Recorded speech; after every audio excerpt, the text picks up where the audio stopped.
اہل سنت و جماعت کے سٹیجوں پر آج علل اعلان سیدہ طیبہ فاطمۃ الزہرا رضی اللہ تعالی عنہا کے لیے لفظ معصوم استعمال کیا جا رہا ہے، اور یہ لفظ استعمال کرنا ختم نبوت پہ حملہ ہے۔ معصومیت کے لیے نبوت شرط ہے۔ یہ لفظ استعمال کرنا 14 صدیوں کے مسلک اہل سنت پہ حملہ ہے۔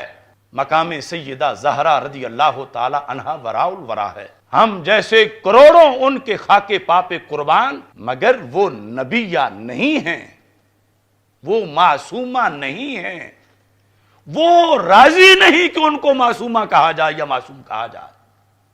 وہ خود اس شخص کو منکر نبوت کہیں گی قیامت کے دن کہ جس نے ان کو معصومہ یا نبیہ مانا، ختم نبوت کا اس کو مجرم قرار دیں گے۔ جاہل نعت خان سٹیج پہ پڑھ رہا ہے۔ کہاں مر گئے ہیں وہ لوگ جو کہتے تھے کہ معاشرے میں رفض تو ہے ہی کوئی نہیں، یہ جلالی ویسے کہتا ہے، کوئی نہیں ان کو معصومہ کہتا، کوئی نہیں ان کو کہتا، کوئی نہیں کہتا۔ انہی کی صدارتوں میں پڑھا جا رہا ہے اور سب گونگے بن کے بیٹھے ہوئے ہیں۔ اور اس کو جب وہ کہہ رہا ہے تو جب مجمع تو کوئی راما گاما جلو فتو بیٹھے ہوئے ہیں، کوئی کوچوان، کوئی کاشتکار، انہیں کیا پتا ہے کہ امام ابو منصور ماتریدی کون ہے اور ابو الحسن اشعری کا مذہب کیا ہے اور امام ابو حنیفہ کی تصنیف کیا ہے اور فقہ اکبر کیا ہے۔ انہیں کیا خبر کہ قرآن اور سنت کیا ہے؟ اگر ان کے سبحان اللہ کہنے کے ووٹ پر عقیدہ بننا ہے پھر تو مسئلہ کہاں سے کہاں جا پہنچے گا۔ وہ تو شیعوں کے مجمع میں جب ذاکر معاذ اللہ کہتا ہے کہ علی تو اللہ ہے، اللہ سے بھی اوپر ہے معاذ اللہ، تو وہ کہتا ہے واہ واہ واہ واہ، کیا کہہ دیا، کیا شان ہے۔ تو اگر ایسے ہی کرنا ہے تو پھر تو یہ جہنم ہے سراسر۔ خدا را وہ تمام مفتیان کرام جو پچھلے سال جلتی پہ تیل ڈالنے کا کام کر رہے تھے، وہ تمام پیران طریقت اور وہ تمام سادات کرام، انہیں تھوڑی سی نیند اپنی توڑنی چاہیے اور کم از کم ایک بیان تو دے دے اس کمینے کے خلاف کہ تو سٹیج پہ چڑھ کر تو دین کی دھجیاں اڑا رہا ہے، تو محب اہل بیت نہیں، تو دشمن اہل بیت ہے۔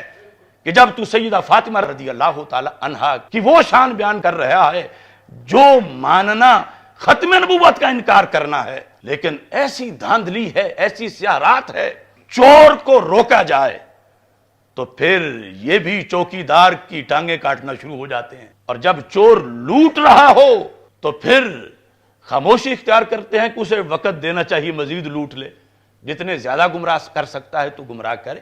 ہمیں اپنے مذہبی لٹریچر کو دیکھ کر آج زندگی گزارنی ہے۔ وہ شاعر جس نے ایسے لفظ بولے مجمع میں داد مل رہی ہے تو ان سب کا تو ایمان گیا، سٹیج والوں کا، داد دینے والوں کا۔ اور یہ دھندا جس مسلک میں روزانہ چلے تو جس مسلک کے روزانہ اتنے بندے اس سے فارغ ہو رہے ہیں جہنم کی طرف، اس کو کتنی ٹھیس پہنچ رہی ہے۔ تو اس واسطے مفتیان والا تبار اس بارے میں بولیں۔